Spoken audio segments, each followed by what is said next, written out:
তো হ্যালো বন্ধুরা, আজকে আমি চলে এসেছি মাঠে। তো একটা দাদাকে আমি পেয়ে গেছি, চলুন দাদার কাছে কিছু জিজ্ঞাসা করা যাক। হ্যাঁ, হ্যালো দাদা, আপনি এখানে কি করছেন দাদা? এই তো দাদা ঘাস লাগাইছি, ঘাস বীজ দেখাশোনা করছি।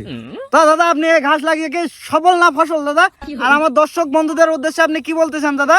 অবশ্যই আমার কাছে কামেয়ার দাদা, কামেয়ার। আর আমার দর্শকদের কিছু বলুন দাদা। হ্যাঁ দাদা, আমিও ঘাস লাগিয়ে ফসল। আমি আপনাদের দর্শকের উদ্দেশ্যে একটা কথাই বলতে চাই, আপনারাও বেশি বেশি ঘাস লাগান আর আমার মতন ফসল হয়। তো দর্শক, আমি এই মাঠে এসে দাদার কাছে কিছু প্রশ্ন করবো এখন, ঠিক আছে? তা তোমরা আমার সাথে থাকো দর্শক সবাই, আর দাদা প্রশ্নের কি উত্তর দেয় তোমরা সবাই দেখো, ঠিক আছে? তা দাদা, আপনি কি এই মাঠে কাজ করেন? হ্যাঁ দাদা, আমি এই মাঠে কাজ করি। তো দাদা, আপনি কি সকালে খাওয়া দাওয়া করেছেন দাদা? হ্যাঁ। তা আপনি বিয়ে করেছেন দাদা? হ্যাঁ।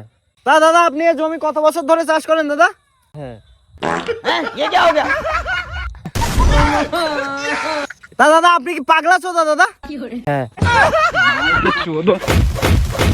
আরে আমি তো প্রশ্নের উত্তর দেওয়া শুরু করেছি, চুপচাপ প্রশ্ন করবি, একদম উল্টো পাল্টা প্রশ্ন করবি না। তা দাদা, আপনার বাড়ি থেকে বউ আছে দাদা? হ্যাঁ। তা আপনার বউ কি সিঙ্গেল দাদা? হ্যাঁ। তা আপনাকে কি একটা প্রশ্ন করবো দাদা? হ্যাঁ। তা দাদা, আপনি কি অরিজিনাল বউ আছো দা? হ্যাঁ।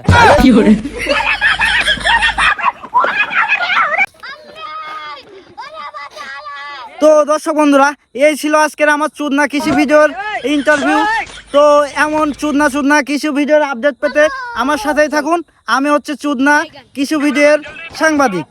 তো ধন্যবাদ সবাইকে আমার সাথে শেষ পর্যন্ত থাকার জন্য। তো সবশেষে আমার দর্শকদের উদ্দেশ্যে বলতে চাই যে আমার মতো এরকম চুদনা কৃষি ভিডিও করেও কিন্তু আপনারা চাইলে স্বাবলম্বী হতে পারেন।